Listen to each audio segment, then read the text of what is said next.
ইরানের বিরুদ্ধে ইসরায়েলের সাম্প্রতিক হামলার ঘটনায় একযোগে তীব্র প্রতিক্রিয়া জানিয়েছে আরব বিশ্ব। সৌদি আরব, সংযুক্ত আরব আমিরাত, কাতার, ওমান ও লেবানন সহ একাধিক আরব দেশ এই হামলাকে বর্বরোচিত এবং আন্তর্জাতিক আইনের লঙ্ঘন বলে আখ্যা দিয়েছে। বিশ্লেষকরা বলছেন, এসব নিন্দা কেবল প্রতীকী নয়, বরং নিজ নিজ দেশকে সম্ভাব্য প্রতিশোধ বা হামলার ঝুঁকি থেকে দূরে রাখার কৌশল হিসেবেও দেখা হচ্ছে। সৌদি আরব তাদের বিবৃতিতে বলেছে, ভ্রাতৃপ্রতিম ইসলামী প্রজাতন্ত্র ইরানের উপর বর্বরোচিত হামলার তীব্র নিন্দা ও প্রতিবাদ জানাচ্ছে রাজতন্ত্র। দেশটি আন্তর্জাতিক সম্প্রদায়, বিশেষ করে জাতিসংঘ নিরাপত্তা পরিষদের কাছে এই আগ্রাসন বন্ধে কার্যকর ভূমিকার আহ্বান জানিয়েছে। যদিও অতীতে ইরান সৌদি সম্পর্ক বৈরিতাপূর্ণ ছিল, সাম্প্রতিক সময়ে দুই দেশের মধ্যে কূটনৈতিক সম্পর্ক পুনঃস্থাপনের উল্লেখযোগ্য অগ্রগতি হয়েছে।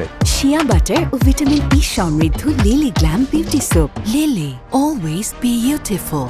সংযুক্ত আরব আমিরাত, যারা 2020 সালে ইসরায়েলের সঙ্গে সম্পর্ক স্বাভাবিক করেছে, তারা বলেছে এই হামলা চরমভাবে নিন্দনীয় এবং এটি আঞ্চলিক স্থিতিশীলতার জন্য হুমকিস্বরূপ। কাতার, যাদের বিরুদ্ধে হামাসকে সমর্থনের অভিযোগ রয়েছে, কাতার জানিয়েছে ইরানের সার্বভৌমত্ব ও নিরাপত্তার উপর সরাসরি আঘাত হেনেছে ইসরায়েল। এদিকে কাতারে মধ্যপ্রাচ্যের সবচেয়ে বড় মার্কিন সামরিক ঘাঁটি এবং আমিরাতে হাজার হাজার মার্কিন সেনা অবস্থান করছে। ফলে এই দুই দেশও ইরানের সম্ভাব্য প্রতিক্রিয়ার ঝুঁকিতে রয়েছে বলে মনে করছেন পর্যবেক্ষকরা।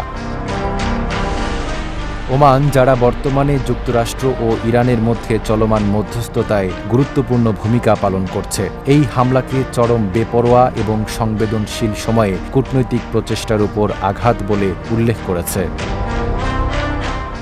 লেবাননের প্রধানমন্ত্রী নওয়াফ সালাম আরও কঠোর ভাষায় বলেন, এই হামলা আন্তর্জাতিক আইন ও ইরানের সার্বভৌমত্বের চরম লঙ্ঘন। এর প্রতিক্রিয়া শুধু এই অঞ্চলে নয়, বরং পুরো বিশ্ব ব্যবস্থার স্থিতিশীলতাকে হুমকির মুখে ফেলতে পারে। নাইম আরাবী, ঢাকা পোস্ট।